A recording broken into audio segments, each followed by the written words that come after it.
Welcome to This Explainer. Today we're looking at the power of silence, psychology explained.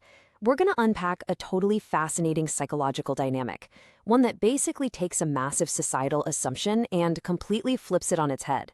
We live in a world that pretty much always rewards the loudest voice in the room. We kind of just assume that speaking up is the ultimate sign of power and presence. But the psychology we're diving into today reveals a completely different reality. Let's look at why the people who choose not to speak actually hold all the cards. Right off the bat, there's this idea. 99% of people don't know this psychological trick. The quietest person in the room isn't always the weakest. I really want you to sit with that for a second. Our default in society is to view quietness as, well, a lack of confidence, or maybe they don't know what's going on, or it's just plain weakness. But actually, scratch that. Sometimes the quietest person is the most observant.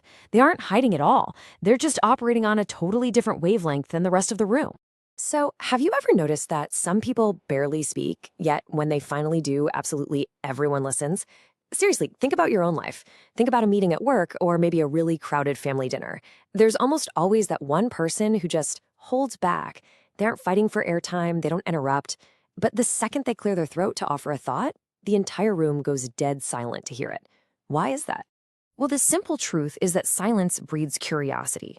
That's the underlying psychological mechanism at play here. By withholding an immediate reaction to everything, a person naturally makes others pay much, much closer attention to what they're eventually going to say. It's like a giant magnet for our attention. If you know someone who gives their opinion on literally every single topic, and come on, we all know one, you start to tune them out, right? Their words kind of lose value because there's just an infinite supply of them. But silence becomes a hook. Now, what's really interesting here is the stark contrast between two entirely different mental states in a conversation. On one hand, you have the average conversationalist frantically thinking about what to say next. While you're talking to them, they aren't truly listening to you. They're basically just waiting for their turn to speak, queuing up their next sentence. But on the other hand, the quiet observer is actively watching and gathering data. They aren't stressing over their next witty comeback, they are calmly soaking in the entire environment. And because their brain isn't tied up forming that next sentence, there are very specific details these observers notice. They're watching body language, who's leaning in, who's pulling away, who looks physically tense. They're tracking facial expressions that reveal true emotions before a person can even mask them. And they are picking up on behavioral patterns across the whole room. They are building a massive, real-time informational advantage while everyone else is just, talking over each other. Which brings us to gathering information before judgment. Now, let me clarify a crucial nuance real quick. Being quiet doesn't automatically mean someone is a genius. That's a trap we definitely don't want to fall into. But what it does mean is that they're treating the conversation like a scientist running an experiment. You wouldn't draw a massive conclusion before all the data is collected, right? The observant individual treats a conversation the exact same way. They let the data roll in, they process it, and only then do they form their judgment. This builds into an incredibly powerful social dynamic known as the vacuum effect, the discomfort of silence. It relies on a super simple truth. We humans generally hate awkward silences. If a pause lasts longer than, say, 3 seconds, panic sets in, and the average person just rushes to fill the void to stop the discomfort. We're so socially conditioned to keep the verbal ball bouncing back and forth. When that ball drops, the silence acts literally like a vacuum. And this brilliantly illustrates how the loop plays out in real time. Step 1, the quiet person remains silent. Step 2, the other person instantly feels uncomfortable. Step 3, that other person talks more to fill the silence. And finally, step 4, the quiet person learns far more. Without asking a single question, the quiet person just extracted extra context and maybe even a few secrets.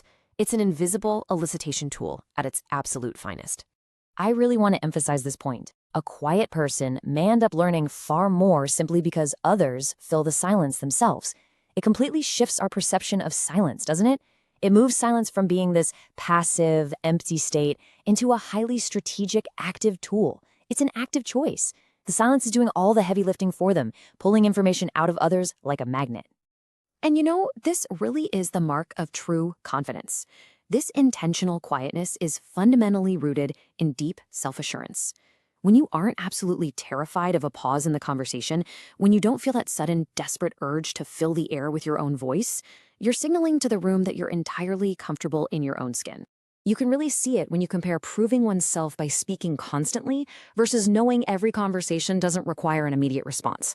Overtalkers are so often driven by a need for external validation, They want to prove they're smart or funny or valuable to the group, but a truly confident person, they don't feel the need to prove themselves. They know their value, and they know that restraint is actually a massive signal of true power.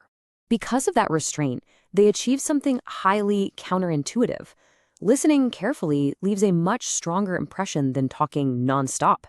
Think about the people you respect the most. It's rarely the person who dominates the airwaves and talks over everyone. It's the person who looks you in the eye, truly hears what you're saying, processes it, and responds with real depth.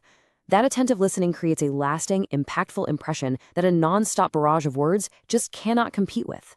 So, the crucial point is how we define this. Silence is not a weakness. It is a sign of patience, observation, and self-control. Let's discard that old societal myth right now. It is an active choice to project quiet confidence rather than noisy insecurity. Next time you're in a crowded room, who will you be watching? We've completely flipped the script on what it means to be the quietest person in the room today. You now know the psychological mechanisms at play, the immense informational advantage of observing, and the incredible power of the vacuum effect. Will you be distracted by the loudest voice, or will you be looking for the person quietly gathering all the power? Thanks so much for joining me on this explainer, and keep observing the fascinating reality